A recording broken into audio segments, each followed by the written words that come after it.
ಮಕ್ಕಳೇ, welcome back to my channel K2M English. ಇವತ್ತಿನ ಈ ವಿಡಿಯೋದಲ್ಲಿ ನಾವು 3ನೇ ತರಗತಿಯ ಕನ್ನಡ ಪುಸ್ತಕವಾದ ಸವಿ ಕನ್ನಡ, ಈ ಪುಸ್ತಕದಲ್ಲಿನ ಪಾಠ 4 ಕಂದ, ಇದು ಪದ್ಯ ಭಾಗ. ಈ ಪದ್ಯದ ಪ್ರಶ್ನೋತ್ತರಗಳನ್ನು ನಾವಿವತ್ತು ಇದರಲ್ಲಿ ಸಾಲ್ವ್ ಮಾಡೋಣ. ಮೊದಲಿಗೆ ನೋಡಿ, ನಾನು ನೋಟ್ಸನ್ನು ಮಾಡಿಟ್ಟಿದ್ದೀನಿ. ನಿಮಗೆ ಸರಳವಾಗಿ ಅರ್ಥ ಆಗಲಿ ಅಂತ ಹೇಳಿ, ನಿಮಗೆ ಈಸಿ ಆಗಲಿ ಅಂತ ಹೇಳಿ ನಾನು ಈ ಥರ ನೋಟ್ಸ್ ಮಾಡಿ ಇಟ್ಟಿದ್ದೀನಿ. ಸೊ ಇವಾಗ ಫಸ್ಟಿಗೆ ನಾವು ಪದಗಳ ಅರ್ಥವನ್ನು ನೋಡೋಣ. ನೋಡಿ, ಇಲ್ಲಿ ಪಾಠ 4 ಕಂದ, ಇದು ಪದ್ಯ ಭಾಗ. ಮೊದಲಿಗೆ ಪದಗಳ ಅರ್ಥ. ಕುಡಿ, ಕುಡಿ ಅಂದರೆ ಚಿಗುರು, ಹವಳದ ಕುಡಿ ಹಂಗ ಅಂತೀವಲ್ಲ, ಓಕೆ, ಹವಳದ ಚಿಗುರಿನ ಹಾಗೆ ಅಂತ. ಅಲಗು ಅಂದರೆ ಕತ್ತಿಯ ಅಂಚು, ಇಂದು ಕತ್ತಿಯ ಅಂಚು. ಎಸಳು, ಹೂವಿನ ದಳ, ಓಕೆ.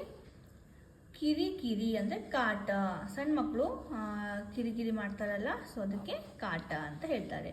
ಬಂಗಾರ ಅಂದರೆ ಚಿನ್ನ, ಓಕೆ.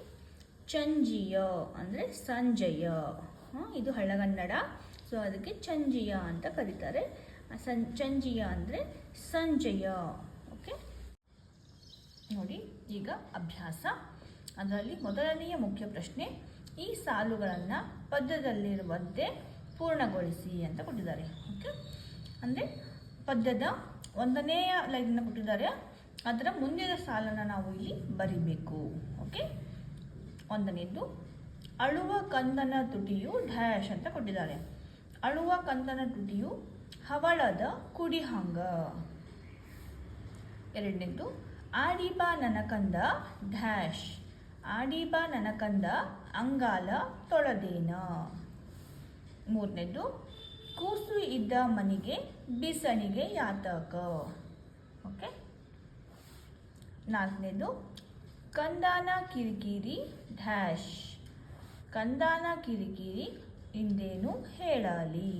ಈಗ ಮುಖ್ಯ ಪ್ರಶ್ನೆ 2, ಒಂದೊಂದು ಪದ ಅಥವಾ ವಾಕ್ಯದಲ್ಲಿ ಉತ್ತರ ಬರೆಯಿರಿ ಅಂತ ಇದೆ, ಓಕೆ.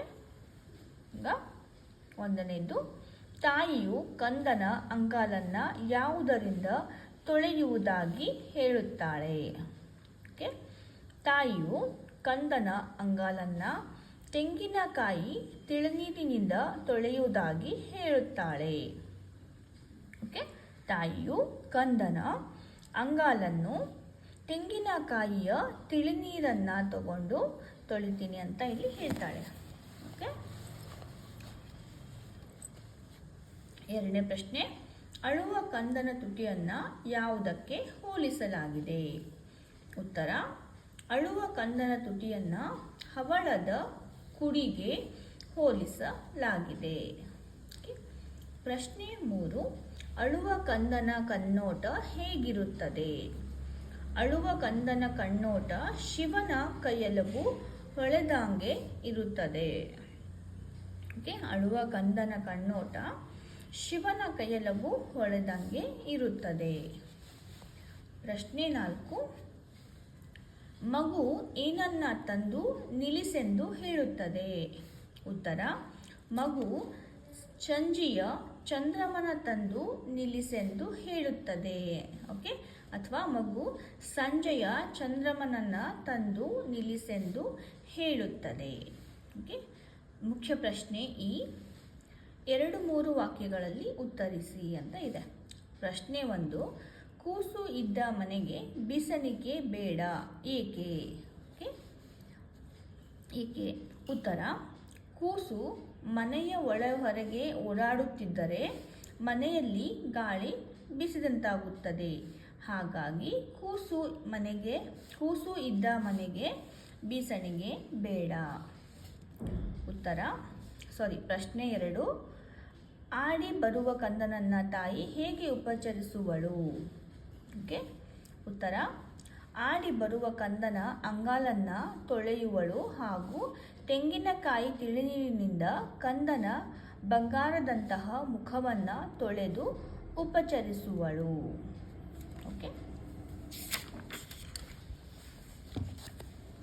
ಈಗ ಸಾಮರ್ಥ್ಯಾಧಾರಿತ ಚಟುವಟಿಕೆ ಅಂತ ಇದೆ. ಅದರಲ್ಲಿ ಮುಖ್ಯ ಪ್ರಶ್ನೆ ಒಂದು, ತಪ್ಪುಗಳನ್ನು ಸರಿಪಡಿಸಿ ಬರೆಯಿರಿ ಅಂತ ಇದೆ. ಓಕೆ, ನೋಡಿ ಇಲ್ಲಿ ಕೆಲವೊಂದು ವಾಕ್ಯಗಳನ್ನು ಕೊಟ್ಟಿದ್ದಾರೆ, ಪದ್ಯದ ಸಾಲುಗಳಿವು.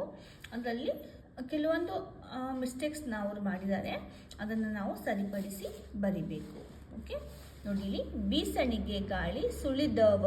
ಓಕೆ, ನೋಡಿ ಇಲ್ಲಿ ದವ ಇದೆ, ಸುಳಿದವ ಇದೆ. ನಾವೇನು ಮಾಡಬೇಕು, ಇಲ್ಲಿ ಬೀಸಣಿಗೆ ಗಾಳಿ ಸುಳಿದಾವ. ನೋಡಿ ಇಲ್ಲಿ ನಾನು ರೆಡ್ ಕಲರಿಂದ ಮಾರ್ಕ್ ಮಾಡಿದ್ದೀನಿ. ಈ ಅಕ್ಷರ ತಪ್ಪಾಗಿದೆ, ಅದನ್ನು ನಾವು ಇಲ್ಲಿ ದ ಇದೆ, ನಾವು ಇಲ್ಲಿ ದ ಅಂತ ಮಾಡಬೇಕು. ಓಕೆ, ಕುಡಿ ಹೂವು ಬೇವಿನೆಸಳಂಗ. ನೋಡಿ ಇಲ್ಲಿ ಒತ್ತಕ್ಷರ, ನೋಡಿ ಬು, ಹುಬ್ಬು ಇಲ್ಲಿ ಒತ್ತಕ್ಷರ ಬರುತ್ತೆ. ಬೇವಿನೆಸಳಂಗ ಲಗೆ ಇದು ಹ ಒತ್ತು ಬರುತ್ತೆ ಇಲ್ಲಿ. ನೋಡಿ ನಾ ಇಲ್ಲಿ ಹಾಕಿದ್ದೀನಿ. ಇದು ನಾವಿಲ್ಲಿ ಒತ್ತಕ್ಷರಗಳನ್ನು ಇಲ್ಲಿ ಕುಡಿ ಹುಬ್ಬು ಬೇವಿನೆಸಳಂಗ. ಓಕೆ, ಇದು ಸರಿಯಾದ ಅಕ್ಷರಗಳು ಅಂದರೆ ಒತ್ತಕ್ಷರಗಳು. ಮೂರನೇದು ಚಂದ್ರಮನ ತಂದು ನಿಲ್ಲಿಸೆಂದ. ಓಕೆ, ಚಂದ್ರಮನ ಇದೆ, ಅದು ಚಂದ್ರ ಮಾಡ್ಬೇಕು ನಾವಿಲ್ಲಿ. ಒತ್ತನ್ನು ರದ ಒತ್ತನ್ನು ನಾವಿಲ್ಲಿ ಹಾಕಬೇಕು, ನಿಲ್ಲಿಸೆಂದ. ಓಕೆ, ಈಗ ಮುಖ್ಯ ಪ್ರಶ್ನೆ 2, ಈ ಸಾಲುಗಳನ್ನು ನಕಲು ಮಾಡಿ ಅಂತ ಇದೆ. ಓಕೆ, ಆಡಿಬ ನನ್ನ ಕಂದ ಅಂಗಾಲ ತೊಳೆದೇನ ಅಂತ ಇದೆ. ಈ ಕೆಳಗಡೆ ಇವರು ಸ್ಪೇಸನ್ನು ಕೊಟ್ಟಿದ್ದಾರೆ, ನೀವಲ್ಲಿ ಏನು ಮಾಡಬೇಕು, ಓಕೆ, ಇಲ್ಲಿ ನೀವು ಅದನ್ನು ನಕಲು ಮಾಡಬೇಕು, ಅಂದರೆ ಕಾಪಿ ಮಾಡಬೇಕು. ಈ ಲೈನನ್ನು ನೀವು ಇಲ್ಲಿ ಕಾಪಿ ಮಾಡಬೇಕು. ಕುಡಿ ಹುಬ್ಬು ಬೇವಿನ ನೆಸಳಂಗ. ಓಕೆ, ಮುಖ್ಯ ಪ್ರಶ್ನೆ ಈ ಪದ್ಯದಲ್ಲಿನ ಒತ್ತಕ್ಷರಗಳಿರುವ ಪದಗಳನ್ನು ಬರೆಯಿರಿ ಅಂತ ಇದೆ. ಕಂದಯ್ಯ, ತಕ್ಕೊಂಡು, ಕುಡಿ ಹುಬ್ಬು, ಕಣ್ಣೋಟ, ಚಂದ್ರಮನ, ಹೊಳೆದಂಗ. ಓಕೆ, ಇವು ಈ ಪದ್ಯದಲ್ಲಿ ಇರುವಂತಹ ಕೆಲವೊಂದಿಷ್ಟು ಒತ್ತಕ್ಷರಗಳು. ಇನ್ನೂ ಬೇರೆ ಒತ್ತಕ್ಷರಗಳು ಕೂಡ ಇವೆ, ನೀವು ಅದನ್ನು ಕೂಡ ಬರಿಬಹುದು. ಬಟ್ ನಾನು ಆಯ್ಕೆ ಮಾಡಿರುವಂತಹ ಒತ್ತಕ್ಷರಗಳು ಇವು. ಓಕೆ, ನಿಮಗೆ ಈಸಿ ಕೂಡ ಆಗುತ್ತೆ ಬರೀಲಿಕ್ಕೆ ಅಂತ ಹೇಳಿ ನಾನು ಈ ಥರ ತಗೊಂಡಿದ್ದೀನಿ. ಈಗ ಭಾಷಾಭ್ಯಾಸ. ಓಕೆ, ಊಹಿಸಿ ಬರೆಯಿರಿ ಅಂತ ಇದೆ. ಓಕೆ, ಓಕೆ, ಮಗು ಏಕೆ ನಗುತ್ತಿರಬಹುದು. ಓಕೆ, ಮಗು ತಾಯಿಯನ್ನು ನೋಡಿ ನಗುತ್ತಿರಬಹುದು, ಅಥವಾ ಮಗು ಆಟಿಕೆಯನ್ನು ನೋಡಿ ನಗುತ್ತಿರಬಹುದು ಅಂತ ನೀವು ಬರಿಬಹುದು. ಓಕೆ, ಈಗ ಭಾಷಾ ಚಟುವಟಿಕೆ, ಅದರಲ್ಲಿ ಅಂದರೆ ಮೊದಲನೆಯ ಮುಖ್ಯ ಪ್ರಶ್ನೆ ಸಮಾನಾರ್ಥಕ ಪದಗಳನ್ನು ಬರೆಯಿರಿ. ಅಂದರೆ ಕೆಲವೊಂದು ಇಲ್ಲಿ ಶಬ್ದಗಳನ್ನು ಕೊಟ್ಟಿದ್ದಾರೆ, ಅದಕ್ಕೆ ಸಮನಾಗಿ ಅರ್ಥ ಕೊಡುವಂತಹ 2 ಪದವನ್ನು ನೀವಿಲ್ಲಿ ಬರಬೇಕು. ಓಕೆ, ಬಂಗಾರ ಅಂದರೆ ಚಿನ್ನ ಅಥವಾ ಸ್ವರ್ಣ. ಕೂಸು ಅಂದರೆ ಮಗು ಅಥವಾ ಕಂದ. ತಾಯಿ, ಅಮ್ಮ, ಜನನಿ. ಓಕೆ, ಮುಖ್ಯ ಪ್ರಶ್ನೆ 2, ಈ ವಾಕ್ಯಗಳಲ್ಲಿ ಅಡಿಗೆರೆ ಹಾಕಿದ ಪದಗಳಿಗೆ ಗ್ರಾಂಥಿಕ ರೂಪ ಬರೆಯಿರಿ. ಓಕೆ, ನೋಡಿ ಇಲ್ಲಿ ಲೈನ್ ಹಾಕಿದಾರಲ್ಲ, ನೋಡಿ ಇಲ್ಲಿ. ಓಕೆ, ಮತ್ತು ಸುಲಿದಾವ, ಚಂಜಿಯ, ಈ 4 ಶಬ್ದಗಳಿಗೆ ನಾವು ಈಗ ಗ್ರಾಂಥಿಕ ರೂಪ, ಇದು ಹಳೆಗನ್ನಡ ಅಂದರೆ ಒಂದು ಹಳ್ಳಿಯ ಭಾಷೆ ಅಂತೀವಲ್ಲ, ಸೊ ಆಡು ಭಾಷೆಯಲ್ಲಿ ಇದೆ. ನಾವು ಇದಕ್ಕೆ ಗ್ರಾಂಥಿಕ ರೂಪದಲ್ಲಿ ನಾವು ಇದನ್ನು ಬರಿಬೇಕು. ಓಕೆ, ಮನಿಗೆ. ಓಕೆ, ಮನೆಗೆ, ಮಾರಿ ಅಂದರೆ ಬಂಗಾರ ಮಾರಿ ತೊಳೆದೇನ ಅಂದರೆ ಬಂಗಾರದಂತಹ ಮುಖವನ್ನು ತೊಳೆದೇನ ಅಂತ. ಬೀಸಣಿಗೆ ಗಾಳಿ ಸುಳಿದಾವ ಅಂದರೆ ಸುಳಿಯುತ್ತವೆ ಅಂತ. ಚಂಜಿಯ, ಚಂದ್ರಮನ ನಿಲ್ಲಿಸೆಂದ. ಚಂಜಿಯ ಅಂದರೆ ಸಂಜೆಯ ಚಂದ್ರಮನ ನಿಲ್ಲಿಸೆಂದ.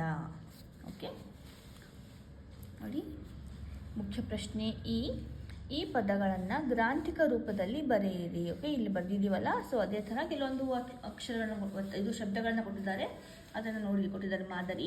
ಹೊಳೆದಂಗ ಅಂದರೆ ಹೊಳೆದ ಹಾಗೆ. ಕುಡಿಹಂಗ, ಕುಡಿಯ ಹಾಗೆ. ಎಸಳಂಗ, ಎಸಳಿನ ಹಾಗೆ. ನೆನೆದಂಗ, ನೆನೆದ ಹಾಗೆ. ಬಂದಂಗ, ಬಂದ ಹಾಗೆ. ಕುಳಿತಂಗ, ಕುಳಿತ ಹಾಗೆ. ಓಕೆ, ಇದು ನಮ್ಮ ಇವತ್ತಿನ ವಿಡಿಯೋದ ಒಂದು ಕಂದ ಪದ್ಯದ ಎಲ್ಲ ಪ್ರಶ್ನೋತ್ತರಗಳು, ಅಭ್ಯಾಸ ಹಾಗೂ ಭಾಷಾ ಚಟುವಟಿಕೆಗಳು. ಈ ವಿಡಿಯೋ ನಿಮಗೆ ಇಷ್ಟ ಆಗಿದೆ ಅಂತ ಅಂದ್ಕೊಳ್ತಾ ಇದ್ದೀನಿ. ಇಷ್ಟ ಆಗಿದ್ದರೆ ಒಂದು ಲೈಕನ್ನು ಮಾಡಿ. ನೆಕ್ಸ್ಟ್ ವಿಡಿಯೋದಲ್ಲಿ ನಾನು ಚಿಗುರು ಪದ್ಯದ ಪ್ರಶ್ನೋತ್ತರಗಳನ್ನು ನಿಮ್ಮ ಜೊತೆ ಶೇರ್ ಮಾಡ್ತೀನಿ. ಸೊ ಹಾಗಾದರೆ ಥ್ಯಾಂಕ್ಸ್ ಫಾರ್ ವಾಚಿಂಗ್.